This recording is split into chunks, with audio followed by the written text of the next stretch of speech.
Do you know what Hazrat Ali, may Allah be pleased with him, the Lion of Allah, carried on his back at night?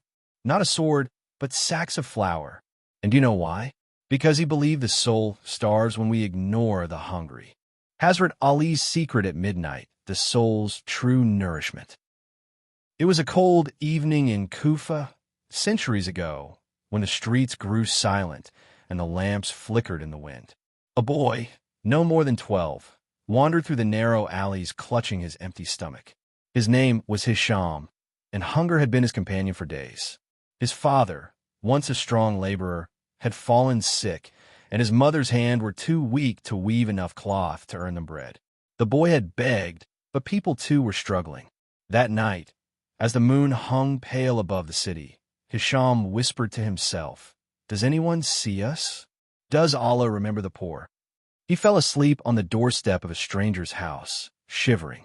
What Hisham did not know was that this city was home to the commander of the faithful, Hazrat Ali ibn Abu Talib, may Allah be pleased with him. A man whose sword had defended Islam, whose tongue spoke wisdom, and whose heart beat only for Allah and his creation. Yet, though he was the caliph of Muslims, his nights were not spent in luxury, but in serving the unseen, the forgotten. That night, after the Isha prayer, Ali, may Allah be pleased with him, walked the streets with a sack of food on his back. His servant once asked, "Master, why not let me carry it for you?" Ali, may Allah be pleased with him, replied, "And who will carry my burden on the day of judgment if I do not carry this one?"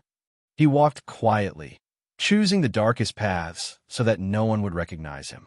His steps halted when he saw a small boy lying curled up by a doorstep, trembling in his sleep. Ali's, may Allah be pleased with him, eyes softened, and he bent down. He placed his hand gently on the boy's shoulder. "Wake up, child." Hisham stirred, frightened. But when his eyes met Ali's, may Allah be pleased with him, there was no fear, only a strange comfort. "Why are you sleeping here?" Ali, may Allah be pleased with him, asked softly. "My house has no food," the boy whispered. "My father is ill. My mother cries at night. I came out to find something, but I found nothing." Ali, may Allah be pleased with him, felt his heart ache, for he remembered his own saying, "The nourishment of the body is food, while the nourishment of the soul is feeding others." And here was the test, not of words, but of action. He helped the boy up, took him by the hand, and led him home. In a small mud house, he found the boy's father coughing, his mother wiping tears. Without a word, Ali, may Allah be pleased with him, opened his sack, dates, flour, oil, and bread. He began cooking with his own hands, kneading dough, lighting the fire. The family watched in astonishment. Who was this man, cooking like a servant, smiling like a father? He fed the boy first, then the mother, then the father. Only after they were satisfied did he take a morsel himself. Tears streamed down the mother's face. "Who are you, O kind man?" Ali, may Allah be pleased with him, only replied, "A servant of Allah, here to feed my soul." Then he slipped away before dawn. But this was not a single night. For days, Hisham would see the same man come, carrying food, helping them eat, sitting with his sick father, speaking words of hope. The boy began to wait eagerly for him, not just for food, but for the warmth in his eyes. One day, when Hisham asked him, "Why do you help us? You don't even know us." Ali, may Allah be pleased with him, smiled. "I help you because Allah knows you, and he placed me here as your brother." Slowly, the father recovered, able to walk again, while the mother regained strength. Hisham's hunger disappeared, but his love for this stranger grew. He longed to know his name. It was weeks later, during Jumu'ah, when the boy and his father went to the mosque. The imam walked in, and suddenly the boy froze. His eyes widened. There, on the pulpit, was the same man who had carried flour, who had cooked bread, who had sat on their floor. The caliph of Muslims, the cousin of Prophet Muhammad, peace be upon him, the Lion of Allah, Hazrat Ali ibn Abi Talib, may Allah be pleased with him. The boy gasped. His father wept. "We were fed by the hand of the leader of believers, and he never told us." The family's life changed forever. Hisham grew into a man who never forgot that night of mercy. He fed the poor with his own hands, whispering to himself, This is the nourishment of the soul. But not everyone's heart was like Ali's, may Allah be pleased with him.